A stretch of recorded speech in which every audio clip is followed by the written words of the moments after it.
Денеска ја завршувам последната проповед од серијата која имавме средби или средба. Средбите се моите омилени моменти во животот. Денеска кога се сретнавме со повеќето од вас, се изгушкавме, например. Јас многу сакам да гушкам, јас ретко прифаќам само онака ракување, сакам гушкање. Со некој од вас се гледам почесто, со некој малку поретко. Секогаш со радост ја очекувам секоја средба со секој еден од вас. Дури и кога е убаво, кога се среќаваме за убаво, дури и кога се среќаваме заради некој проблем. Секоја средба ми едва и чекам да се случи. Секоја недела едва чекам да се случи, затоа што е средба со секој еден од вас. Средбите ми се една од омилените работи. Средбата, како ова што искусуваме овде, открива близина, открива копнеш за заедништво. Она што верувам по кое копнееме сега, а кое сега не е можно, е средба која нема да има крај. Средба после која нема да кажеме веќе чао. Нема да кажеме тоа. Таа е некоја конечна средба по која секој од нас копне, средба која исполнува, средба која е доволна средба. Средба која е прекрасна, која е благословена, која носи мир.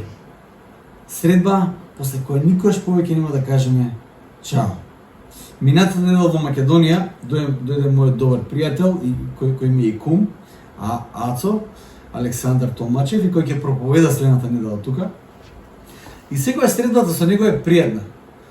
Ацо по природа е експресивен човек. Значи, прегратката и со Ацо не е обична прегратка. Тоа е тепање по грбот колку што е можно повеќе, така се прегрнуваме со него, таква ни е средбата. Секоја средба е потсетување за сите заеднички моменти, и убави, и тешки моменти. И воедно секоја средба е најава за заедништвото и блискоста која со нетрпение очекувам да расте. Такви се средбите. Средбите носат и некаква надеж дека тој однос ќе продолжи понатаму, дека ќе порасне, нема да остане таму кај што е. Секоја средба е нова шанса да ја споделиме љубовта која расте помеѓу нас и очекуваме да расте уште повеќе. Јас така ги гледам средбите. Средбата секогаш е уникатен момент во времето и вечноста, во кој две личности создаваат историја и пишуваат приказна на непредвидливи настани и на неограничени можности за тоа во што се може една средба да прерасне. Ниедна средба не е предвидлива. Ние знаеме отприлика што ќе се случи, но не знаеме точно што ќе се случи. Тие се средби кои се спојуваат во времето и вечноста и кои создаваат нови прилики, нови моменти, нова надеж, нова историја и отварат тотално нови шанси. Повеќето први средби со секој од вас поединечно овде биле најнепредвидливиот момент во мојот живот. Со какви очекувања да пристапуваме кон некоја нова средба, ние не можеме да знаеме што ќе се случи. Можеби некој од вас првата средба со мене очекува да видат небесен ангел на земјата. Слушале за Живко и сега ќе дојдат да го видат Живко, и Живко е како еден небесен ангел со отворени крилја, свети лицето негово и така натаму, па се разочарале. И фала му на Господ што се разочаравте. Живко не е небесен ангел. Можеби некој од вас очекувале превратлив и незгоден човек, со секој збор некако очекува, чекај се, што е тука финтата со Живко? Изгледа добар човек, мек човек, па немам како сум изгледа, можеби експресивен човек. За некој, можеби од вас сум тумач. Премногу збори овој Живко. Па се надам дека и во тоа ве разочарав. Можеби некој од вас првата средба со мене ги изненадила целосно. Знам дека некој очекува да сум постар, например. Слушнале за мене и кажат, ти си ја мислам дека ти си постар. Некој очекува да сум подистанциран. Некој очекува да сум подиректен. И секогаш имаме некој очекување од првата средба и верувам дека секогаш не изненадени. Едноставно средбите се најнепредвидливите нешта во животот. Такви се средбите. Но токму средбите се оние нешта кои имаат неверојатен потенцијал за нешто ново, за нешто преобразувачко. Средбите во себе ја содржат понекогаш непознатата за решавањето на равенката на животот. Некои средби се такви. Не очекуваме и само ни ја открива таа некоја непозната X, непозната во нашата равенка во животот, преку која Господ ќе донесе некакво конечно решение. Такви се средбите по природа. Не знаеме што да очекуваме. Токму средбите со Господ Исус ги користи за да го менува светот и да не менува секој еден од нас посебно. Ние се среќаваме. Имаме безброј средби во животот кои нас не обликуваат како човечки суштества.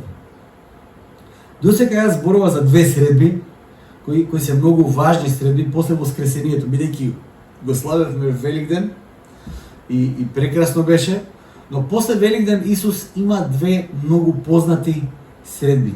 Првата средба за која зборува беше со двајцата ученици кои одат кон Емаус. Христос доаѓа ненајавено и тогаш кога не го очекуваме. Како што ви кажав, таа проповед мене ми го спаси животот во Африка, затоа што не знам што ќе проповедам во џунглата и Господ ми го даде токму тој текст. Во средбата со Исус го искусуваме Бог Создателот и кај него можеме да ја препознаеме Божјата природа на начинот на кој Божјиот народ и сите пророци пред нас го искусиле. Има нешто препознатливо во средбата која Исус има. Не е иста. Нема формула на тоа да кажеме вака се среќава Бог или ако го сретнеш Бог, тоа и тоа ќе се случи. Нема тоа. Го нема тој момент. Но средбата со Бог дава една препознатливост да го препознаеме Бог. Бидејќи верувам дека моментот кога го среќаваме нашиот Создател, доаѓаме до тој некаков трепет за кој тие двајца ученици кои оде кон Емаус збореа. Но од друга страна, ние не сме во состојба да го ограничиме и затвориме и да го поседуваме Бог во таа средба. Христос влегуваше, ако читаме во приказата, Христос влегуваше и излегуваше од собата кај што беа апостолите, без разлика на тоа вратата дали беше затворена или отворена. Значи не може да го ограничиме Бог. Ти го препозна неговото присуство, но не можеме да го ограничиме, да го затвориме. Но средбата со него секогаш е препознатлива. Втората сцена за која зборува беше Марија Магдалена пред гробот на Исус. И како што кажав, Марија Магдалена, затоа што тие во тој момент точно не знаеа кој е Исус. Знае дека го викаа учител, го викаа Господар и така натаму, но не знаеа точно кој е Исус. И како што кажав, Исус веќе беше мртов, Марија Магдалена немаше што да докажува на гробот дека она е најдобриот следбеник. Исус е веќе мртов. Нема потреба од никаква валоризација за неа, нема потреба од никаква, не знам, устело поени да добие некакви, нема. Исус е мртов, точка. Таа оди на гробот бидејќи го сака. Знаете, во таа средба Исус разговара со Марија и таа не го препознава на прв поглед. Таа го гледа, мисли дека е градинарот, го праша кај го оставиле телото на Исус. Но тогаш Исус ја прозива Марија по име. И тоа е, јас верувам дека начинот на кој Исус го изговара нејзиното име, преку тој начин таа препозна дека се работа из Исус. Тој има уникатен однос со секој еден од нас. Исус гради уникатен однос со секој еден од нас. Преку случајот со Марија Магдалена гледаме дека средбата со Исус не е некаква генеричка средба, туку е лична и интимна средба. Има своја историја, своја уникатна препознатливост и посебна и засебна историја има секој посебен однос со Исус. Сегаш кога зборуваме со Фани за тоа како Бог ни зборува, разбираме дека Бог со мене развил еден посебен начин на разговор и препознатливост, со Фани друг. Знаме дека тоа Бог и на мене ми зборува, Бог и на Фани изборува, но различно ми зборува во различни контексти, на различни начини. Различен од мојот. Но тој така одлучил да го гради односот со Фани. Не можеме да ја кажеме фани чим Бог не ти зборува на тој начин како што ми зборуваше на мене, тогаш Бог не ти зборува. Не. Бог одлучил да зборува и да комуницира така со фани. Во многу аспекти тоа го рефлектира тој аспект од средбата како во случајот со Марија Магдалена. Во изговарање на незиното име, таа препознала дека тој е Исус. Сакам да видиме најасно на самиот крај, не на самиот почеток. Самиот почеток многу проповед, но на крајот на оваа серија. Средбата со Исус, Божиот Син, не е опционална средба. Нема опција дали да се сретне Исус или не. Средбата со Исус е најважното нешто кое ќе ти се случи во животот. Средбата со Исус е реална бидејќи Исус и сега е жив и е присутен. Исус рече дека вечниот живот се состои токму во тоа да го познаваме Него. Во Јован 17 глава тоа е неговата молитва. Вечниот живот е во тоа да го познаваме Него. А за да го познаваме Него, ние треба први да го сретнеме Него. Него не можеме да го познаваме доколку нема средба со Него. Можеме да знаеме за Него, како што јас го знам Шварценегер, Арнолд Шварценегер, Терминатор, а он мене не ме знае. Тоа не е средба. Тоа е, сум го гугнал, на Google сум го пребрал, сум го нашол и знам нешто за него. Но тој мене не ме знае. Средбата носи едно познавање помеѓу две индивидуи. И токму средбата со Исус не е опција, туку е почеток на тој однос кој во суштина е вечниот живот. Од друга страна, средбата со Исус не е еднаш за секогаш. Средбата со Исус се случува одново и одново и одново и одново. Се додека нема средби со Исус, нема преобразба. А ние на тоа сме повикани. Средбата со Исус резултира со две диаметрални крајности. Како и Исус кога беше на земјата, така и сега. Или ќе те сближи со Бог и ништо во животот нема да те оддалечи, или ќе те оддалечи скроз од Бог. Средбата со Бог или е исполнување на сите твои копнежи, или е нешто од кое бегаш како од црн ѓавол. Нема средина. Исус во негово време или го сака, или го мразеа, ама немаше индиферентни. Тоа е многу важно да се разбере. Средина и воздржаност едноставно не е можна. Средината и воздржаност, знаете ли што значи тоа? Средина и воздржаност има само ако немало средба со Бог. Само тогаш има средина и воздржаност. Моментот да кажеш Исус бил добар учител, Исус бил добар човек, тоа може да го кажеш само ако воопшто не си ни имал средба со Бог. Една од грешките кои ние пристапуваме кога зборуваме за средбите, за Исус, за нашите очекувања, за нашите прашања кои ги имаме.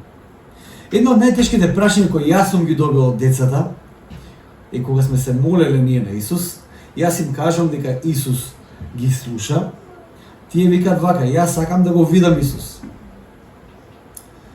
И сега јас да му објаснам на тоа 2, 3, 4 годишно дете, дека сега не може да се види Исус, ама оња слуша. Едно време имав, како да кажам, не финта, ама да кажем за дете да разберем, мора да се спуштам на тој мајндсет. И јас на Доротеј кажав срцето како што ти чука, тука живее Исус, тука да знаеш дека Исус живее во твоето срце. Тука е Исус.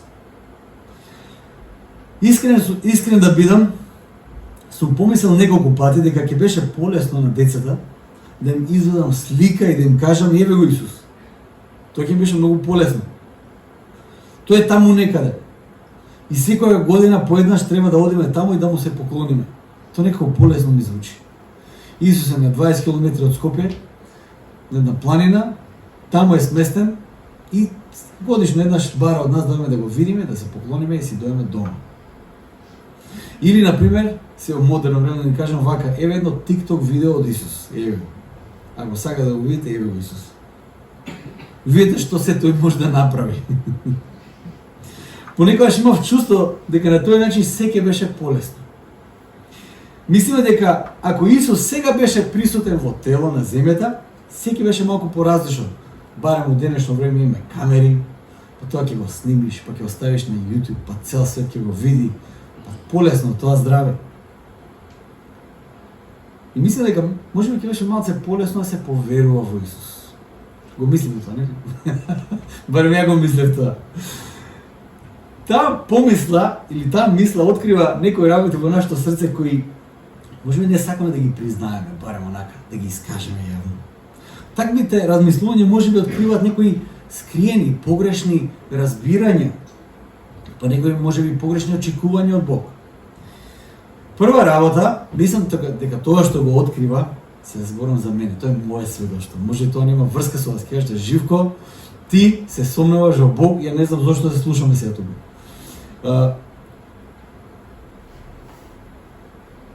Првата работа, може би има некој реален сомнеж за неговото вистинско присуство на земјата.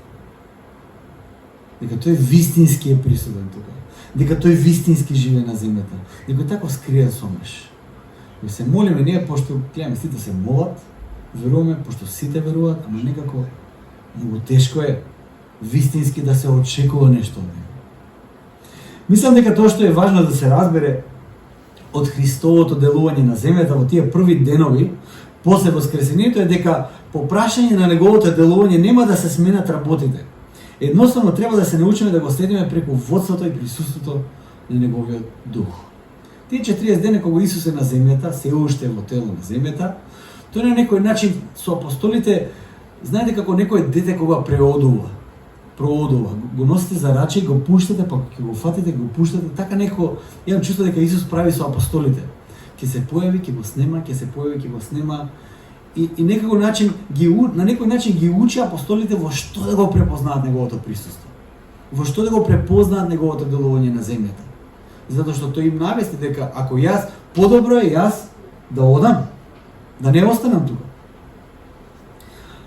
Втора работа што мислам дека открива тоа за нас, втората предпоставка или втората можеби скриена мисла која имаме, кога очекуваме Исус да биде сега на земја за да може да го снимиме и полесно да го објасниме да евангелизираме другите за него. Открива дека можеби имаме некои мисли дека ние подобро знаеме од Бог како треба. Тоа може би звучи претерано. Ама во тие најочајни моменти, мислам дека речи секој од нас ќе помисли, ако Исус сега беше присутен овде на земјата во тело, се ќе беше поразлично. И ќе беше малце полесно. Многу луѓе полесно ќе поверуваа. Да видеа чудо, како од 5 лева и 2 риби, 5000 јадат. Сега малце покомплексно ќе биде, пошто треба безглутенски леб, не знам, тако, има малце полесно, Исус да беше зек, имаше малку поише проблеми. Инако да ви кажам дека не се смени работата многу во тој поглед.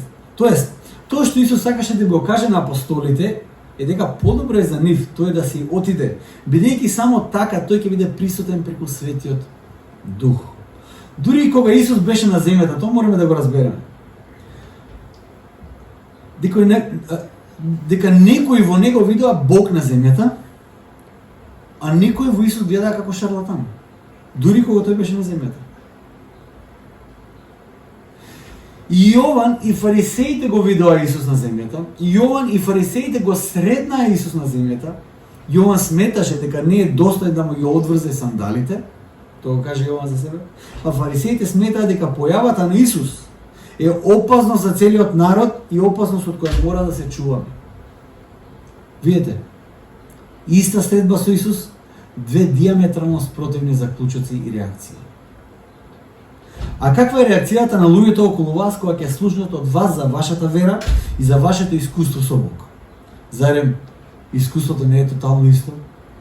Кога ќе зборувате со некој за верата, ќе кажете, супер, убаво звучи тоа. Ама некој кажат, ти си предобар човече, ти ова секта некој. Ова треба да се чуваш.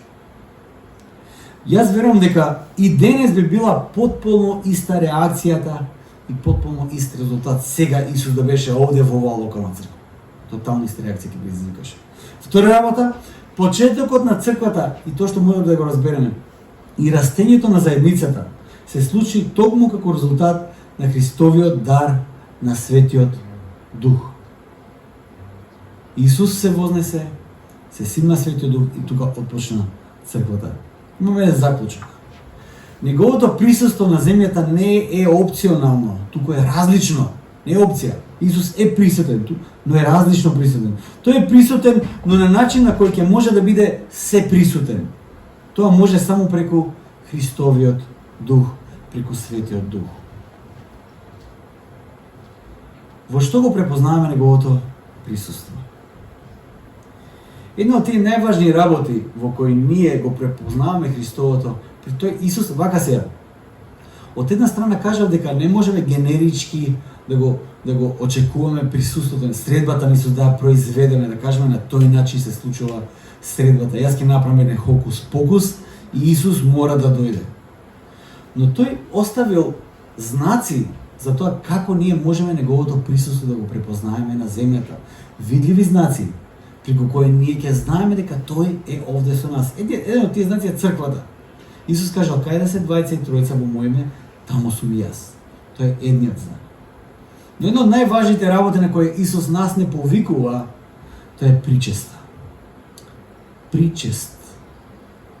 Тоа е еден збор составен од два старословенски збора, а тоа е присност и чествување. Близина и учество. Учество во таа интимна близина со Господ Бог. Или онака како што Библијата го нарекува токму во првите денови на црквата, го вика во прикрешувањето на лебот. Ако читате на крајот на Евангелијата, ако читате на почетокот на дела апостолски, ќе видите дека се работи за прекршувањето на лебот. Во тоа го препознава црквата присуството на Исус. Средбата на Исус се препознава токму во тоа. Ако читаме Лука 24 глава, кога тие двајца ученици го среќаваат Исус по патот према Емаус, и кога се враќаат и споделуваат нивното искуство со Исус, тие кажуваат вака. Ќе читам 24 глава, 28-35 стих, вели вака. И тие се приближа до селото во кое одеа, знаете, одеа со Исус, Исус се изборуваше, а тој се направи како да сака да продолжи. Но тие го задржаа велики, остани со нас, зашто денот одмина и наскоро ќе се стемни. Тој влезе и остана со нив. А кога седеше со нив на трпеза, зеде леб, го благослови, го прекрши и им даде. Тогаш им се отворија очите и тие го познаа. Тоа е многу важен дел. Зарем до тој момент толку ли беше темно што не го видува Исус до тој момент? Толку ли не го познаа? Но тие го познаа во прекршувањето на лебот. Но тој стана невидлив за нив. Гледаш што се случува? Исус вика, вова ќе ме познаете, и тие сакат сега да го затворат, како Петар што сакаше на планината да направи шатор тука со Илија и со Мојсей, и да направиме храм тука, и сите од цел свет ќе дојдат тука на поклонение, ние ќе бидеме вратарите на портата кој ќе пуштаме, кој нема да пуштаме, и тука ќе биде светото место. Отприлика, тоа сакаме секогаш да го направиме, без разлика дали тоа некакво свето место, или некое искуство кое сакаме цело време да го регенерираме во нас. Да го доживееме тој свет момент кој еднаш не го доживеале. Исус го прекрши левот, го подаде, го познаа, го сватија дека тоа е Исус, но тој стана невидлив за нив. И си рекоа еден на друг: зар не гореа срцата наши кога ни зборуваше по патот и кога ни го објаснуваше писмото? По истиот час станаа, се вратија во Ерусалим и ги најдоа собраните 11 и оние кои беа со нив, каде што говореа дека Господ навистина воскреснал и му се јавил на Симон. И тие кажаа за она што им се случи по патот и како го познаа кога го прекршувал лебот. Тие ги споја тие коцки, знаете, одеднаш се сеќаваат на тоа дека кога Исус ни зборуваше, стварно гореа срцата наши, но кога го прекрши лебот, ние го познавме. Тој некој видлив знак Исус им дава, но и внатрешно чувство преку Светиот Дух да го познаат неговото делување. Многу важна средба е таа. Многу важно искуство е тоа. Тие физички го гледаа Исус, но не го препознаат дури тогаш кога го прекршил лебот. Тоа е една од важните работи. Вториот момент каде што се појавува Исус е во Јован 21 глава 9 до 14 стих. Има една многу ми се допаѓа евангелистот Јован како го пишува своите евангелие. Едноставно нема случајности. Има толку понекогаш креира некој набој како добар продуцент, како да кажеме некој филм, те остава во едно чувство дека вау, нешто се случува. Има набој во таа сцена која тој ја пишува. Слушнете го овој текст кој сега ќе ви прочитам. Јован 21 9 до 14 вели вака: кога пак излегоа на брегот, тоа е моментот кога тие ловеа риби и не фатија ништо, Исус им кажа: фрлете ја мрежата од другата страна, извадија риби и Јован вика: бе, тоа е Исус. Петар се фрла у вода, плива таму, пошто таков е Петар, нели? И вика: кога пак излегоа на брегот, вида накладен оган и на него ставена риба и леб. Исус им рече: донесете од рибите што ги уловивте сега. Слушајте го само муабетот внатре што се случува.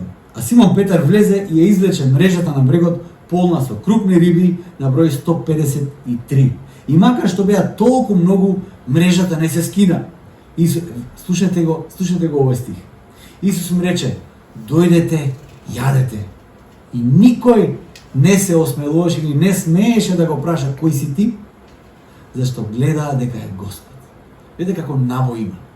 Ти доаѓаат на брегот, го гледаат Исус веќе доручек припремал, прекрасно, мириса убаво веќе на печена риба, лепче има. Сега кога бевме на кампинг во петок вечер, бевме на кампинг со, ако го знаете, Филип Иванов и едни други пријатели, и са бајле.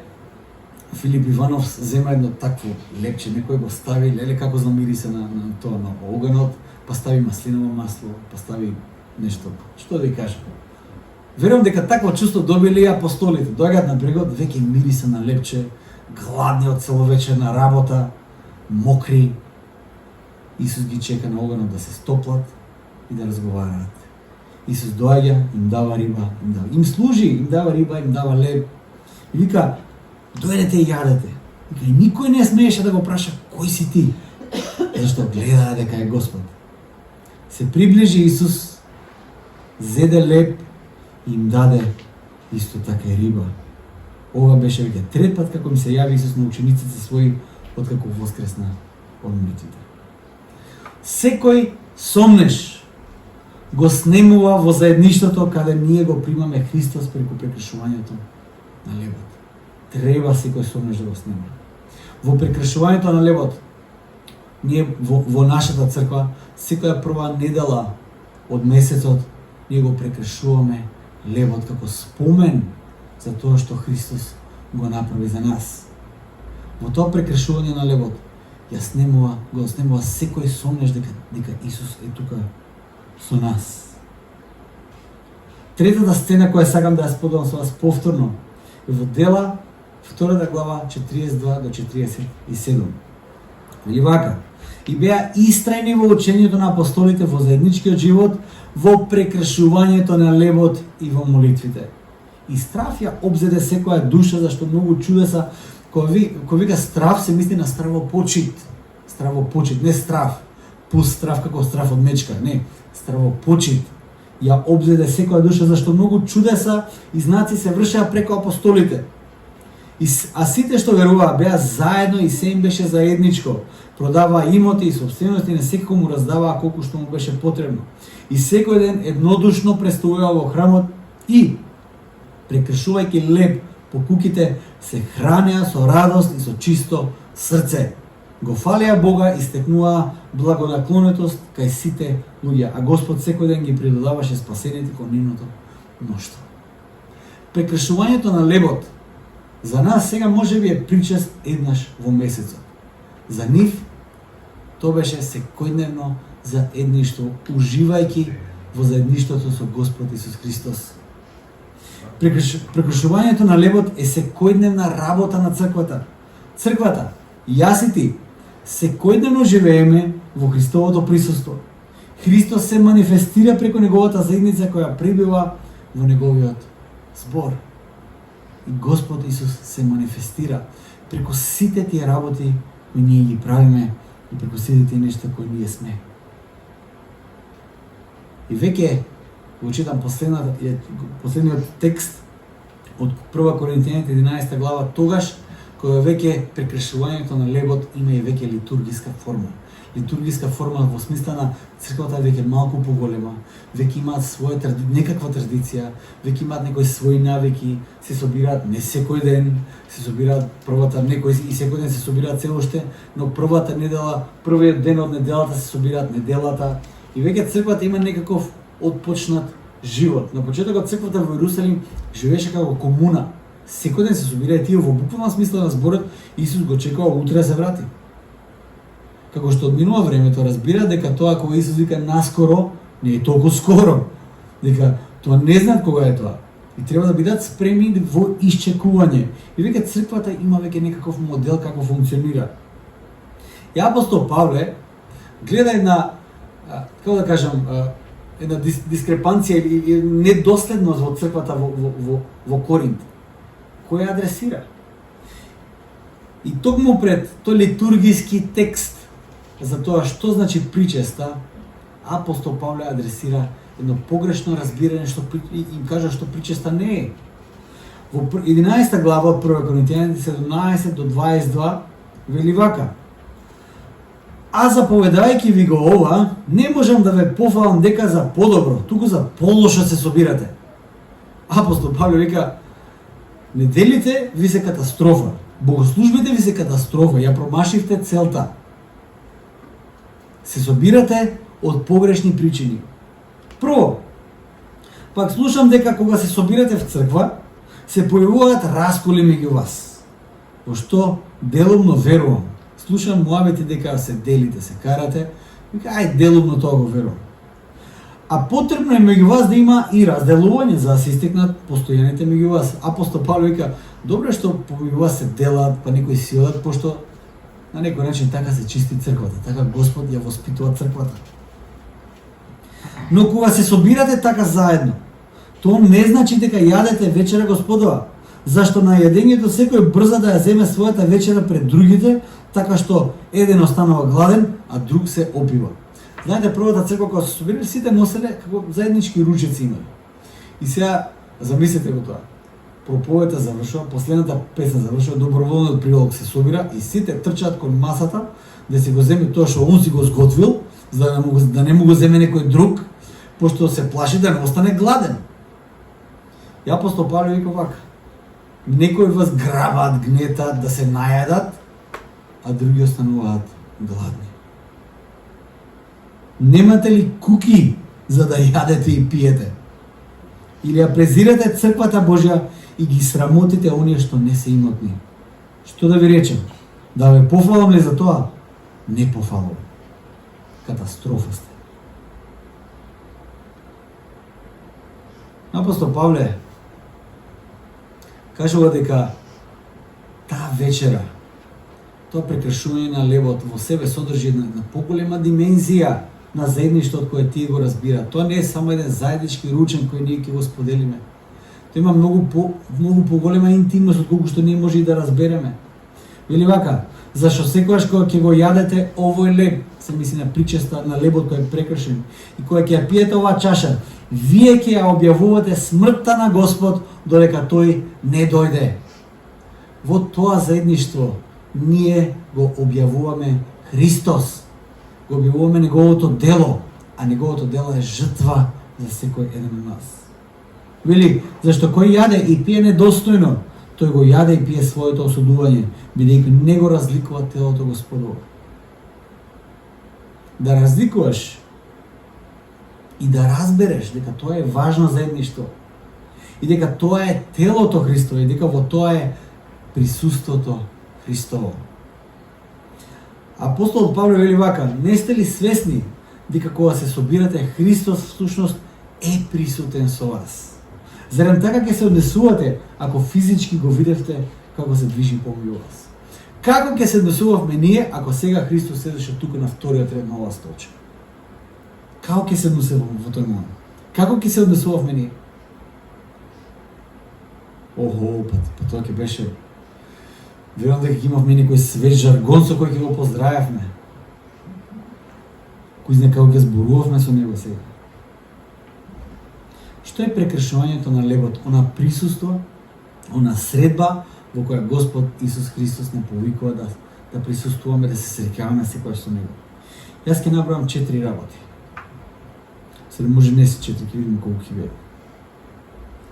Првата работа, прекршувањето на левот е жртва достојна за наш откуп.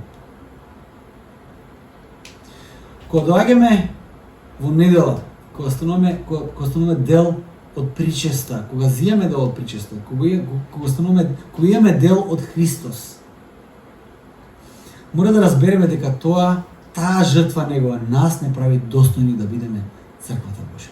Ништо друго не прави достојни. Не сме го заслужили тоа. Тоа е крајно незаслужено. Тоа е по чиста Божја благодат, совршена жртва за јас и ти да имаме шанса, да имаме надеж. Таква е таа средба. Тоа треба да го имаме на ум секогаш кога се среќаваме со Господ Исус Христос. Доаѓаме да се сретнеме со Исус Христос и мораме да имаме на ум: јас не сум достоен. Не сум достоен. Тоа што сега го примам е по благодат. Ова е достојна жртва за мене. Уште кога јас бев противник, уште кога јас бев хулиган, уште кога јас не знаев ништо, Христос умре за мене. Не сум достоен. По благодат ја примам таа жртва. Тоа е причеста. Тоа е таа средба. Тоа мораме да го имаме на памет. Втората работа. Тоа е трпеза со Бог на која сите ние сме поканети. Причеста е трпеза. Тоа представува некаква блискост. Тоа представува некаква припадност во неговото семејство. Затоа што преку вера во Исус нам ни е дадено правото да се наречеме Божи деца. Тоа значи дека ние припаѓаме во неговото семејство и во тој контекст ние сме поканети да седиме на неговата трпеза, како оние со кои Бог е едно семејство. Тоа е таа трпеза. Тоа е таа средба. Трпеза на која седиме заедно со Бог.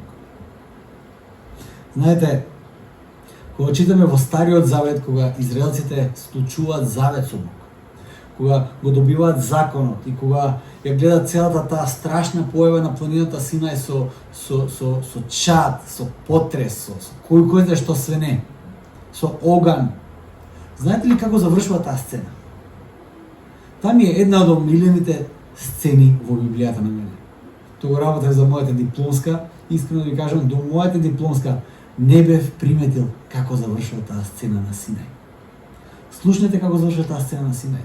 Значи, го имате тој момент во кој израелците доаѓаат, Господовата слава се спушта на планината Синај, тие се мртво уплашени, прв пат го слушаат Божиот глас и толку се уплашени што го молат Мојсей, му викат вака: те молам ти да ни збориш за да преживееме, пошто ако Господ ни збори, ние директно го слушаме неговиот глас. Ние сите ќе умреме.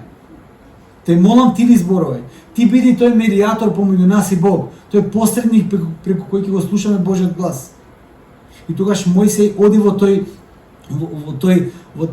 црн чат, таму каде што е Божјото присуство, и таму присуствува и разговара со Бог.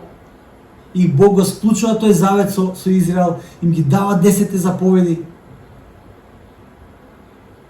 Принесува жртва на жртвеникот Божи, вели вака: тогаш Мојсей ја зеде крвта и го попрска со неја народот, велејки: ова е крвта на заветот кој го воспостави Господ со вас за сите овие зборови. Многу слична сцена како на Исус. Ова е крвта преку која ние се очистуваме. Еве го Стариот Завет. Господ повторно случи завет со израелците. Го попрска народот и вика: ова е заветот со кој Господ го воспостави со вас. Потоа Мојсей и Арон, Надав и Авију и 70 старешини израелски се искачија горе и го видоа Бога израелски, она невозможното стана возможно. Го видоа израелскиот Бог, оној кој беше покрен во црниот чад, сега го гледаат.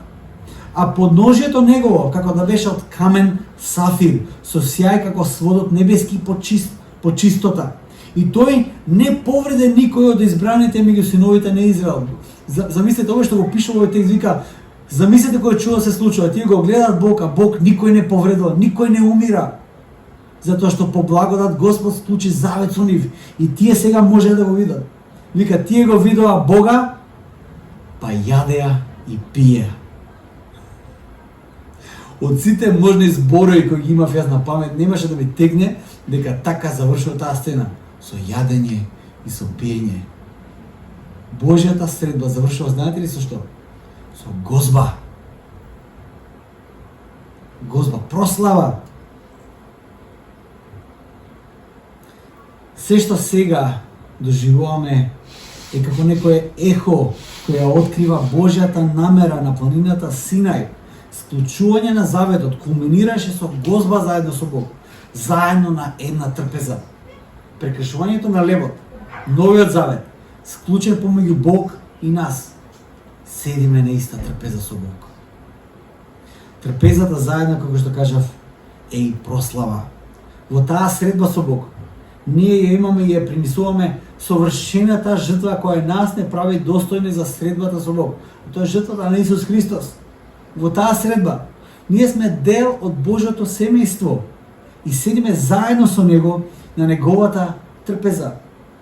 Во таа средба, ние остваруваме Божјата цел за целото создание, а тоа е хармонија и живот во заедништво со Него Создателот. Тоа беше Божјата намера од самиот почеток.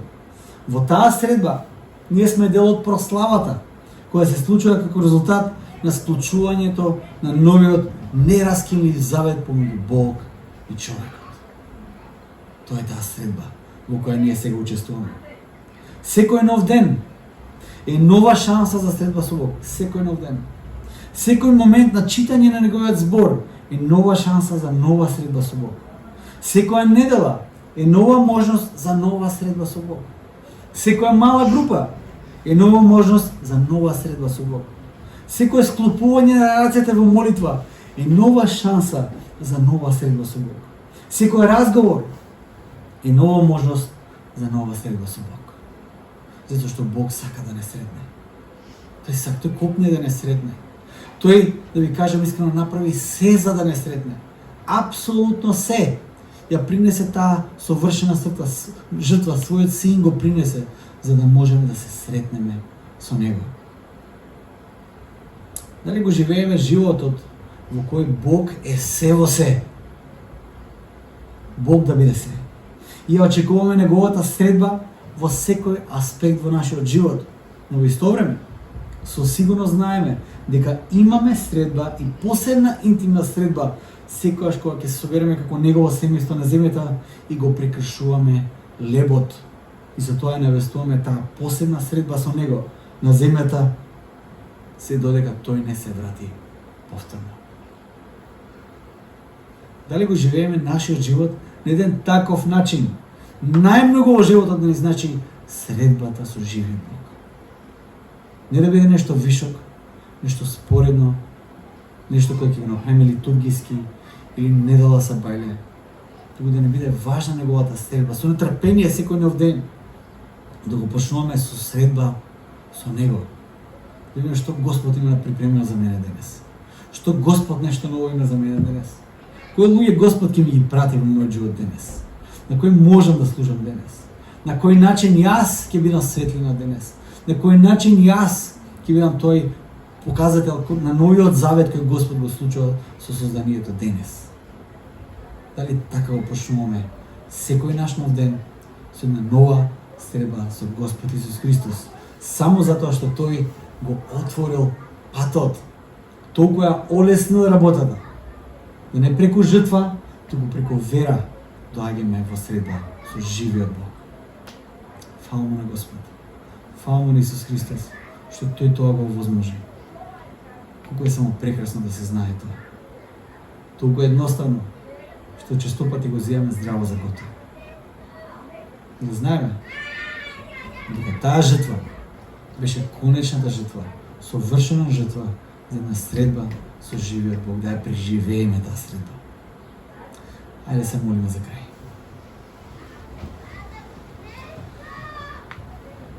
Татко наш небесен, како наш Создател, Татко мој, Ти си наш Спасител. Без разлика на нашиот пат, нашата грешност, Господи, Ти дојде ја плати таа конечна и страшна цена Божја, за да можеме ние слободно да пристапиме во вера, да имаме заедништво и средба со Тебе, Господи. Татко ме те молам да не благословиш, да можеме со нетрпение секој нов ден те среќаваме Тебе, разговараме со Тебе и очекуваме да видиме на кој начин Ти, Господи, ќе ја отвориш пат за таа Твоја светлина преку нас да свети во светот. Благослови ни, Господи, и употреби ни за Твоја слава. Амен.